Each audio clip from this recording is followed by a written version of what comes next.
welcome to my podcast, Woman Fully Alive. I'm your host, Madeline Eames, and today I am doing a solo episode because I really want to dive into what does it mean to live fully alive. Let's take a deep breath.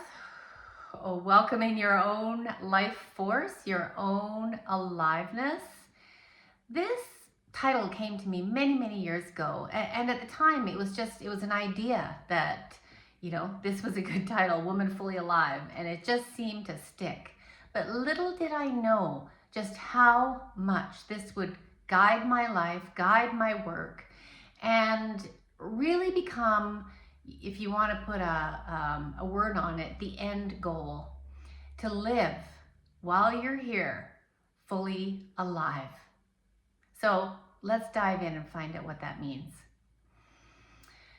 We know at the end of our lives, at the time of death, our soul, our life force leaves this physical body. So what is that life force? What is that source that animates our aliveness? What is it that comes in when we are a baby, not a baby, but when we're born, even before? What comes in that makes our heart beat, that makes our lungs expand and contract and interact with the trees and nature of the world? What is it? Well, often when we think of being fully alive, we think of these peak experiences. Oh, that time when I fell in love, or that time when I jumped out of an airplane and was skydiving, that time that I reached the summit. And those certainly are times of feeling alive for lots of reasons. We've probably got a lot of dopamine running through our body. We've got a sense of accomplishment, of being absolutely in the moment, free and aware and aligned. But if we're always looking for those experiences, we're gonna fall short because we just can't have them all the time. That's not life itself. And in fact, life is more like, I'd say more like a roller coaster. Would you agree? Where you might be cruising along and then you have an up and then you have a deep down. And it's more about riding the roller coaster. So if we try to start controlling our lives, if we start to say, I'm only going to have these experiences, I just want to be happy. And there's a lot of encouragement out there in our world to, it's the happiness industry. If you look at the wall of books in a bookstore on how to be happy, it's pretty massive. So it's good to remember that there's a whole industry behind your striving to be happy. Now, if you're in a clinical depression or you suffer with a lot of anxiety, some skills, some tools, some support, some education, it's really important, and it can really help. I mean, I know I was a therapist for decades.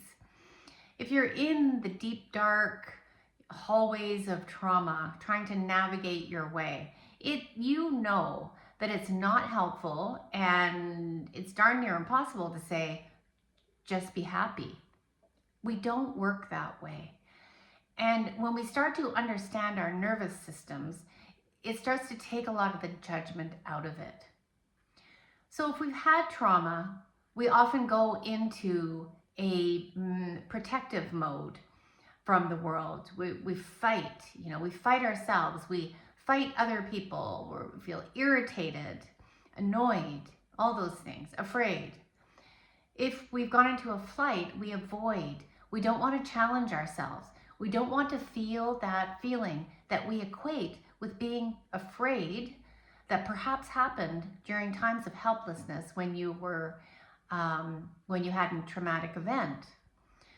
So we start to equate these nervous system states with trauma, and they're not always that way. So if I want to do something that's challenging for me, and I start feeling afraid and I've got some trauma in my body, I might go into avoiding it simply because of that, when maybe that feeling was partly excitement or forward looking or the stress of moving forwards towards something. The other response that we have is the freeze. And in my work with women, I find this to be all too common. So the freeze is the shutdown, the numbing out, the confusion, the fogginess that can just bring in feelings of what's wrong with me? Why can't I figure this out? A sense of disconnection from people and from yourself. And it's a really horrible way to live. And it also, all of these states keep us disconnected from our life force, from our aliveness, unless we know what's happening. So that is protection. And then on the opposite side of protection, we have connection. Protection, connection. And where we want to move to for a sense of aliveness and grace and peace in our life is a sense of connection. First, within ourselves and the world around us and other people. Now, you might connect a lot with nature, certainly I do, and I feel that that connection outside of myself helped me to connect and understand my inner self. I also know that to connect with someone in a safe and vulnerable way, for example, a therapist or a good friend, can really help to open up connection within ourselves. And in fact, I shouldn't say first, because one doesn't always come before the other. And it's almost like a co-regulation that happens, a co-connection. So the opposite, let me talk for a moment about connection. Connecting with ourselves, I believe, is the source of our own aliveness. We might have peak experiences, we might have interactions with other people that highlight that connection within ourselves. But if we don't have it already, they're not going to be highlighting it. Or it might be that we are looking for things in our life to fulfill us. There's nothing wrong with that. It's a normal search for meaning that we have in our journey here on the earth. But if we're just placing our meaning, our aliveness, our sense of worth on the outside world, for example, our success or in a career, we are likely going to come up short. So let's return to connecting within ourselves. So if we take a deep breath, we bring in the breath, the fuel that fuels our light, that fuels our pure life force that we had when we were little babies.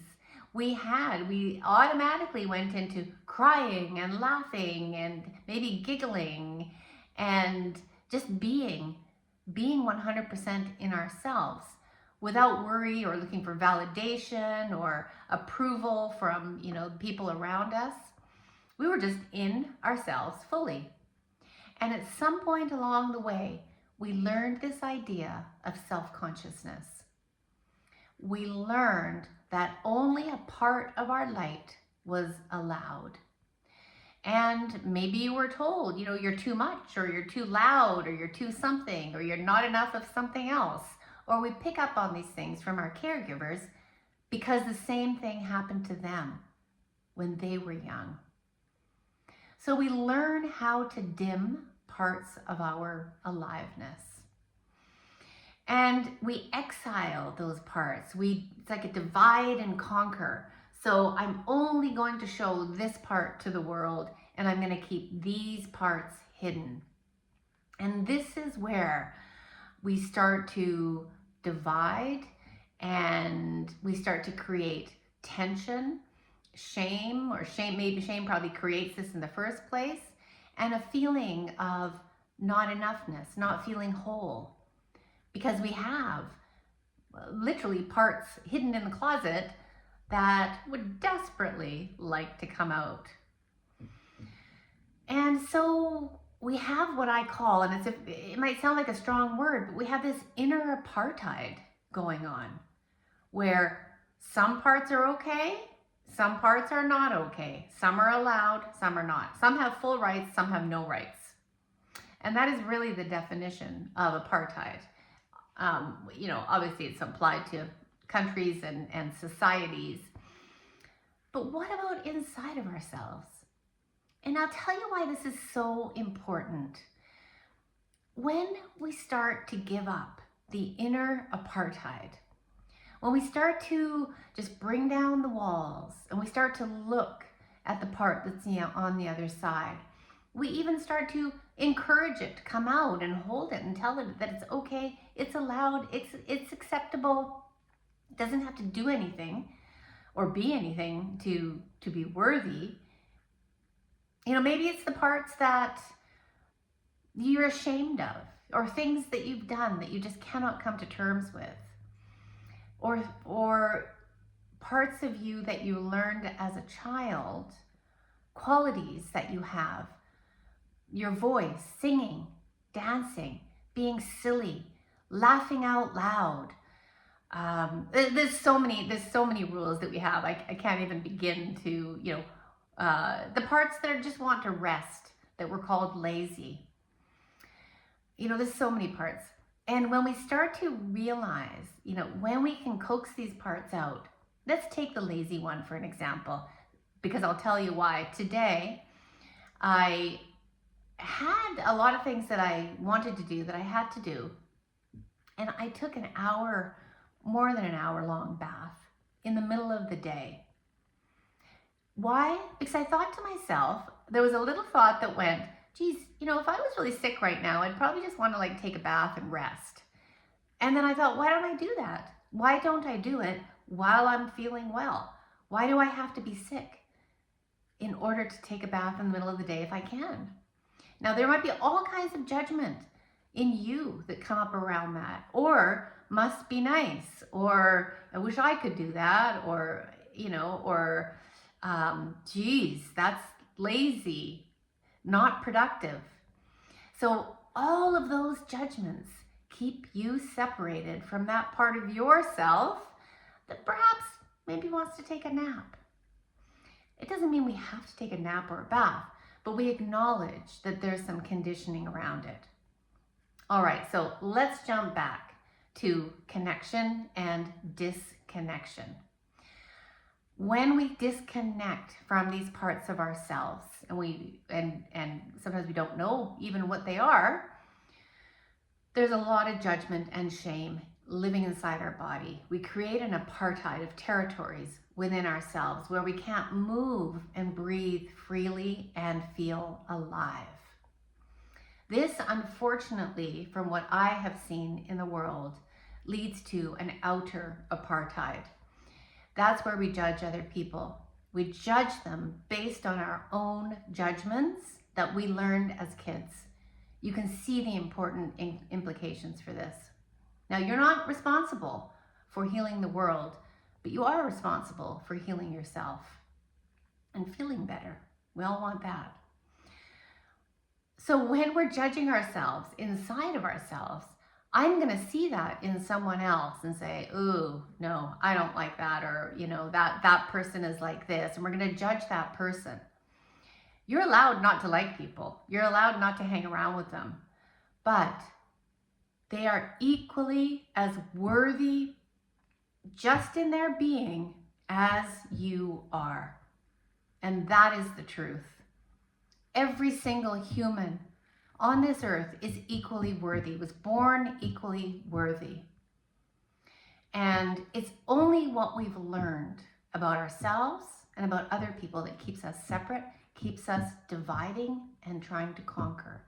It will never work. Apartheid inside of you or outside of you will never work. The answer really is to rise above the division inside of you and in the people around you for full aliveness.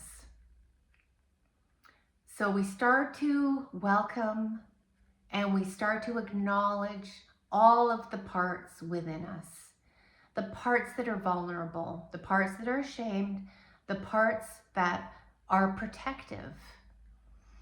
And know that they're all okay. They all have a role. They've all had a very important role.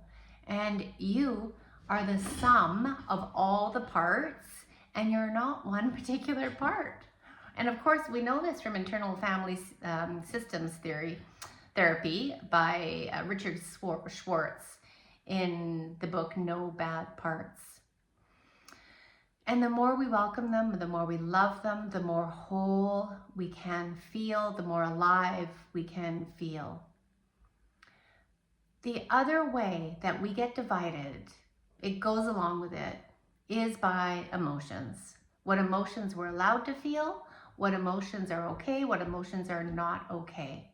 This is more of an easier way to start. So just see if you have bought into the happiness industry of being happy all the time, keeping a smile on your face when you're really hurting inside. And is there a more authentic way to feel what you feel? Again, because the blocking of emotions creates a tension inside of you that steals your own aliveness. So those are two areas. So just take a deep breath now. And notice if anything has come up for yourself during this episode. This might be one of my most important episodes. And when we can start to breathe and feel into what is alive in us right now with love, we start to come alive. Because aliveness is everything in you. Aliveness is the ups and downs, it's the hurts, it's the disappointments, it's the happiness, the joy, the excitement. It's all of it. Because you are all of it. You're not just one way. You are multitudes. And being aligned with your aliveness is being with what is being okay with what's coming up and with what is happening.